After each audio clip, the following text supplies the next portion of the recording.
financial models have become the most important decision-making tools in finance. FMI is the world's only financial modeling accreditation body. FMI's accreditations empower finance professionals to strengthen and validate their financial modeling skills. Learn more by visiting fminstitute.com today. Welcome to Compound Insights, a podcast by CFA Society New York. I'm your host, Rob Rowan. Today we're talking about what I have, rather respectfully, referred to as the high-tech plumbing of the financial services industry, blockchain and its commensurate parts. This discussion is aimed at people who do not work in the subsector but are curious about it from a perspective of how to position themselves and their careers as it grows. So we're talking today with Dennis Cristallo, CFA, who is head of wealth management for Onyx by JP Morgan. He has had different roles at JP Morgan over time and graduated from Tulane. So welcome to the podcast, Dennis. I'd like to start off with, for people who don't know, what is Onyx and how do you all use it? Yeah, sure. And thanks so much for having me, Rob. Really excited about this conversation. Onyx is JP Morgan's blockchain business unit. And so we started the group back in 2015. It used to be called the Blockchain Center of Excellence. The idea back then was that we saw all the really interesting, cool things happening with the Ethereum ecosystem specifically. And we saw that this technology, blockchain, is really good at moving assets, value, and information. And as JP Morgan, we have hundreds of businesses that are doing just that, moving assets, value, and information. Right. And so we basically said, how can we use this technology for what we do every day? And at that point, we did what's called a fork. So we created a copy of Ethereum. We layered on some privacy features and made it institutional quality as far as what we're trying to do within JP Morgan. And we started building use cases on it. And so those use cases take a number of different flavors and varieties, and I could step through some of those if that's helpful. Maybe I'll cover two and cheat. The first one would be called coin systems. This is our form of on-chain cash, and this is important because it's a key component that we use in my business, which is called Onyx Digital Assets. And what this enables us to do is to have this form of on-chain payment to purchase on-chain assets. And so Onyx Digital Asset is JP Morgan's tokenization platform. Our flagship application is called digital financing. And so the problem that we're using to solve here is around intraday lending and borrowing. And so the types of clients that we have on this application, there's really three archetypes, if you will. One is broker-dealers. And so broker-dealers will have different funding cutoffs to hit in different global markets. And this gives them a effectively secured way to be able to access liquidity and meet those funding requirements. The other archetype is, I would say, like hedge funds. And so hedge funds are relatively newer to the platform.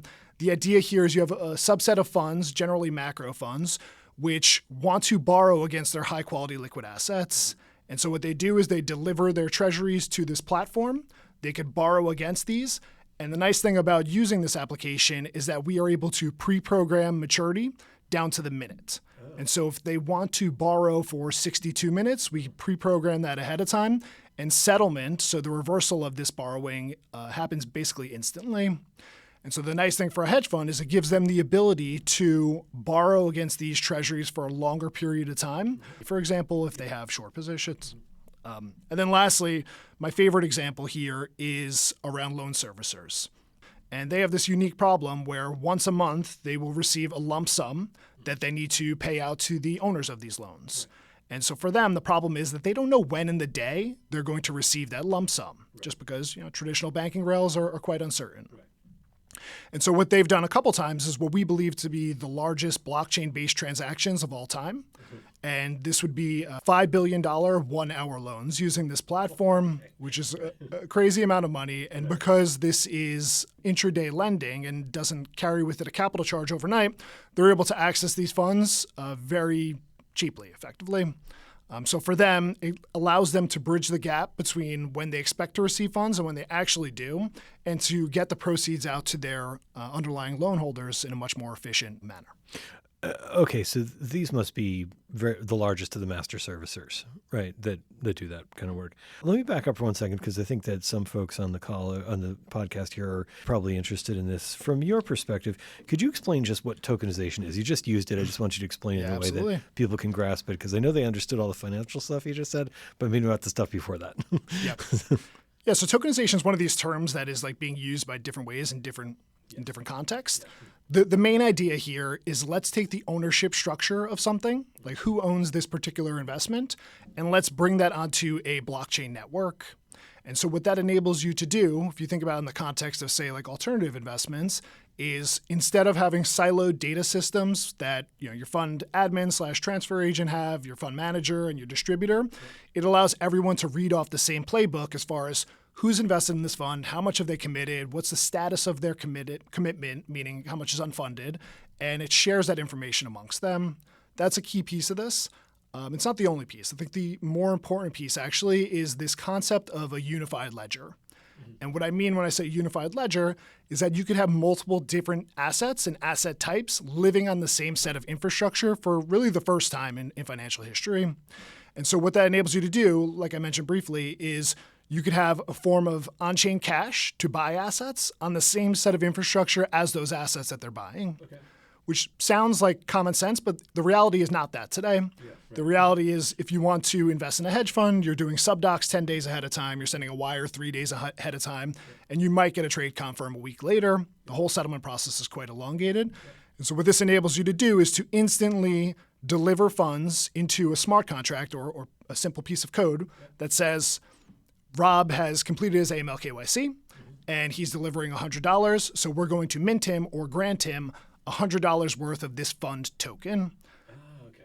And that happens basically instantly, which again is very different than today, which is, could be T+2, T+1. This is T+ now. This happens immediately. Right. And so on the back of that, you have these tokens, you have this way to pay for them on this one unified ledger. The first step here for us is making it easier to service these investments and distribute these investments.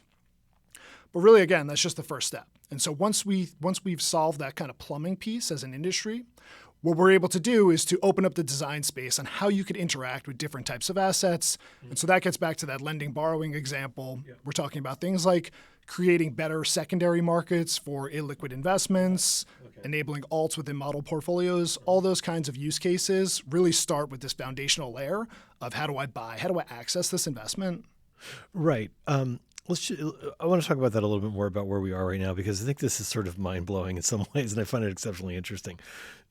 In the example of servicers, what you've got is a transaction allows them to operate at lower risk, right? For the clients of a hedge fund, what you've got is basically faster and more surety. For the hedge fund operational side, the investing side, what you have is probably better risk management and maybe higher returns. Am I hitting the bases here for what this does? So I think we think about this space in kind of like two different buckets. One is how do we take the things required today to get people invested or to do their job as far as placing dollars into investments? Mm-hmm. How do we make those things easier? And so within that bucket is distributing these funds, servicing capital events that come through, enabling secondary transactions, which happen today but are quite onerous and laborious to deal with, and enabling lending against these types of things. So that happens today. How do we use this blockchain and tokenization setup to make those things easier, automated, more efficient? But beyond that, we're talking about how do we create and enable new types of ways to interact with these assets that you just can't do with traditional rails. Right. And so, for example, we're talking about how do you more easily include alternative investments within model portfolios? Mm-hmm. This is something that we wrote a lot about and we built as part of this Project Guardian initiative that we did last year with the Monetary Authority of Singapore. Mm-hmm. And what we found is that you could use tokenization and blockchain rails to effectively harmonize the treatment of traditional investments and alternative investments to make them more easily included into client model portfolios for high net worth individuals. And so to your point, I think the end result there, and really one of the North Stars that we have, is we're trying to build better products that ultimately benefit the end investor, whether that's through lower costs or higher returns. Okay. So let's talk about a little bit the future on the sort of plumbing side, because you mentioned more efficient secondary markets, which are great, and are becoming very important for certain things like VC and private equity right now. But if they operated better, that would be great for clients and for the GPs, right?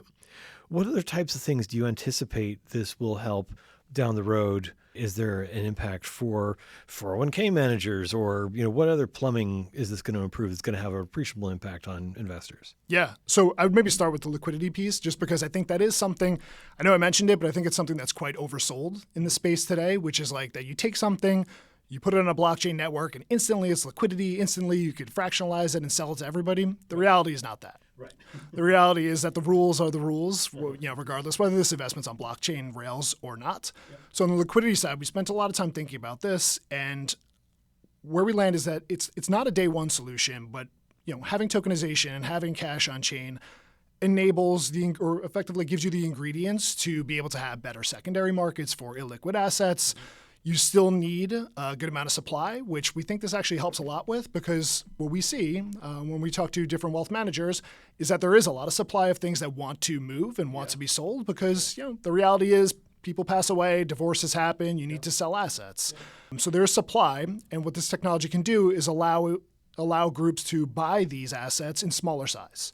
And so today, one of the impediments is that these secondaries are bilaterally negotiated. If it's too small, you can't get a good amount of buyers involved. Right. So we think this technology does help with that, but it's probably like a day two kind of solve, if you will. And then we also get the question a lot of times around GPs hate the idea of their funds selling at a 20% discount, which totally respect and totally get.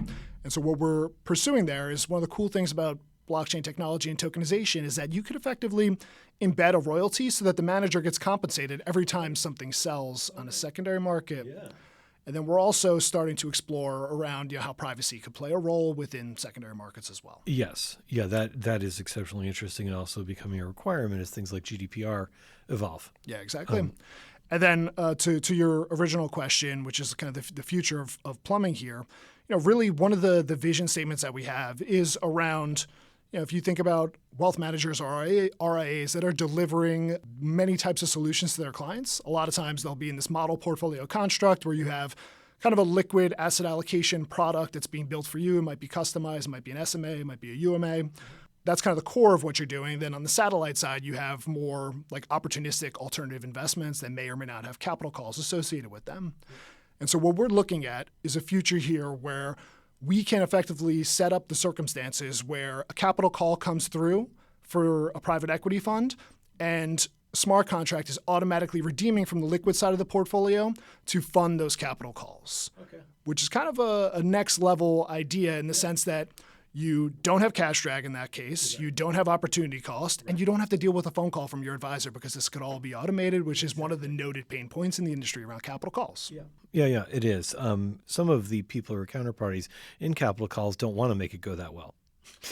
So there's the reality of this. So I guess this is the question a lot of people ask at these things when we have this topic up here is, what would you say to a CFA charter holder who is interested in getting into this subsector, and maybe they've had a traditional experience over time? They're as fascinated as I am by what the changes on sort of mundane things can be. How would you say they should get involved? Yeah, I would definitely say first and foremost, do your homework. This space moves very, very quickly. I think anybody who follows it as a hobby can kind of attest to that. Doing it as a full-time career, it definitely gives you a leg up in that sense. But do your homework, and if it sounds appealing and interesting to you, then go for it. I think the cool things about this space is, one, there's a lot of surface area here. There's all kinds of skill sets and backgrounds that are needed, whether it's legal, investment side, operations, servicing, sales. All those things do play a role in this ecosystem. Then the other thing I would say is that because it's very early within tokenization and blockchain, and so I think that's created this environment where the industry is quite collaborative, and so conferences feel like you could be talking to and partnering with folks that on paper may look like competitors, but at the end of the day, everyone's trying to make this idea and this concept work. And so that creates a lot of interesting partnerships, and we've done a bunch of them. Others have done a lot of in the partnership space as well. But I think it just makes the space much more welcoming and open to like new people coming and getting involved. Awesome. Perhaps we should leave it there, because that's an awful hopeful thing, and I think a lot of people are in seats that aren't quite so collaborative. So thank you, Dennis, for being here. No, thank you for having me. And thank you to all you folks who are listening to this podcast. Now, if you're a member, you can go on our website and read some things about tokenization from our event that we had back in February on how AI is impacting wealth management firms. Some of those things have tokenization schemes underneath them. And if you're a member, you can watch those videos in whole. If you're not a member, please do consider joining CFA Society New York. Until next time, I'm Rob Rowan, and this has been Compound Insights.